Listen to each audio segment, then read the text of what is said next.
What if I told you that the ketogenic diet can starve cancer cells?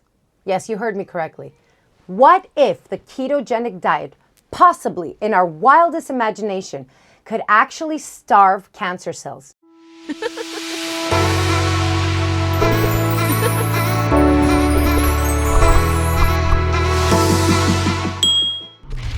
the ketogenic diet healthy? Well, the ketogenic diet shrinks so much more than just your waistline. So in this video, I will give you the top benefits of the ketogenic diet besides weight loss. But who am I anyway? Well, for those of you who don't know me, my name is Talita from Shrinking with Keto.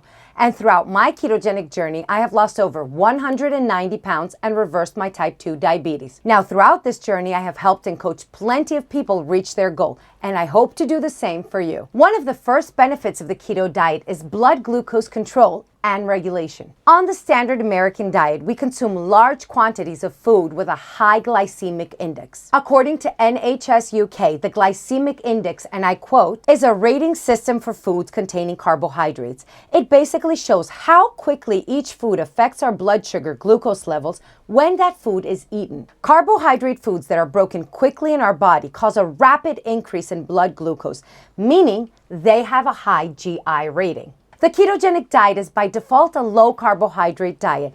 Therefore, it is very low in foods containing a high glycemic index. As a result, that keeps your sugar levels regulated and without any sugar spikes. Which brings me over to the second main benefit of reversing insulin resistance and possibly type 2 diabetes. Now, in my case, I did reverse insulin resistance and type 2 diabetes through the ketogenic diet.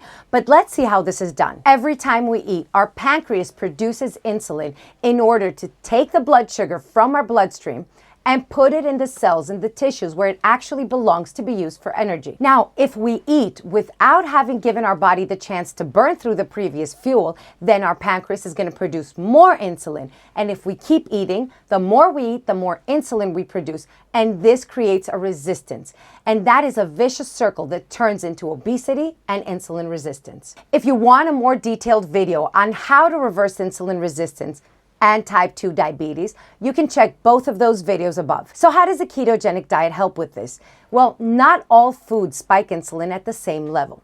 You see, carbohydrates have the highest spike in insulin, whereas protein has a moderate spike in insulin, and fat has almost no insulin response. The ketogenic diet is a high fat, no insulin response, moderate protein, moderate insulin response, low carbohydrate diet. Remember, the carbohydrates are the ones that actually spike insulin. So naturally, by following a high-fat, moderate protein, low carbohydrate protocol, you are in fact helping your insulin levels stay low. Moving over to our next health benefit is that the ketogenic diet improves cardiovascular risk markers. The common concern with a lot of people is that when you follow a high-fat diet, you're actually increasing your risk factors for cardiovascular disease or stroke. But the science seems to point to completely the opposite direction. Firstly, it increases HDL, the good cholesterol, which we absolutely need.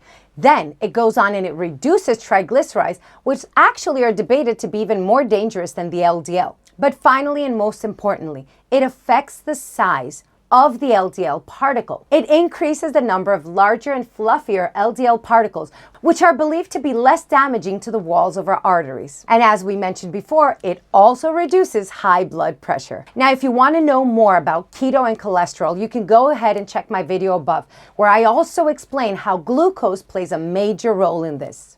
Let me interrupt you for a second. If this is the first time you're seeing this pretty face, let's make sure it's not the last. So please go ahead and subscribe to my channel and ring that bell icon so that YouTube can let you know every time I make a new video for you. And please feel free to ask me anything you want down in the comment section below, and I will try my best to answer every single one of your questions. Next, I want us to look at inflammation. The ketogenic diet has been well documented to reduce inflammatory markers, which is the leading cause of so many chronic diseases and autoimmune diseases as well. Brain function and brain fog are also a big one. But I want to pull your attention to the ongoing studies of how the ketogenic diet actually can help with Alzheimer's disease. When it comes to menopausal women, the ketogenic diet can also assist with brain fog and fatigue. You see, glucose as a fuel for our brain is dependent on GLUT1 to be transported through the blood-brain barrier. And GLUT1 is estrogen dependent. And when you're in menopause, the estrogen levels decline quickly, so we have a difficulty fueling our brain with this glucose. Instead, ketone bodies can cross the blood-brain barrier on their own and fuel our brain sufficiently. This is a great time to also mention that the ketogenic diet has been used to treat epilepsy, especially in children and where medication could actually not help. The ketogenic diet is also being studied for Parkinson's disease and ADHD. I will ask you if you're getting any value out of this video to go ahead and press the thumbs up button, as this helps YouTube take this content and push it out to more people that need it, just like you. Let's see another major benefit of the ketogenic diet. The ketogenic diet can actually assist with PCOS. With plenty of studies being conducted as we speak and thousands of testimonials of women that have reversed PCOS through the ketogenic diet and managed to get pregnant when they had issues with infertility. And finally, I left my favorite benefit for last. But before that, I want to make sure that you understand the disclaimer. Regardless the fact that I have done very extensive research and I keep studying and staying up to date all the time,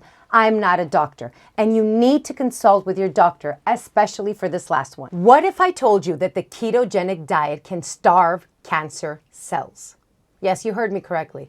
What if the ketogenic diet, possibly in our wildest imagination, could actually starve cancer cells? Wouldn't that be a breakthrough? Now, I'm going to use these terms very loosely just for the sake of trying to explain what the studies have shown. Starting with Dr. Thomas Seyfried, who studies the effects of the ketogenic diet on brain tumors with very promising results, all the way to Dr. David Harper, who goes into detail into how the ketogenic diet causes a hostile environment for cancer cell growth. The common notion here is that while cancer cells are very efficient in using glucose for fuel, helping them rapidly grow, they're not as efficient in using ketone bodies for fuel. So by significantly reducing the amount of glucose we have in our body, we could theoretically, potentially, starve the cancer cells. Another important thing to note here is that insulin, remember the high insulin levels, is actually a growth hormone, and it helps cells grow and divide. And with the same reasoning, it could help cancer cells grow faster. On the ketogenic diet, both insulin and glucose are kept to a minimal level, making it very hard for cancer cells to thrive. Now, let's make sure you understand that this largely depends on also the type of cancer. This has shown very promising results when it comes to brain tumors and some other types of cancer. So if you're interested in a more in-depth and detailed video on keto and cancer, just drop a comment in the section below and we will work on it. So there you have it. Is the ketogenic diet healthy? I think so. And as always, don't forget, chin up or the crown slips.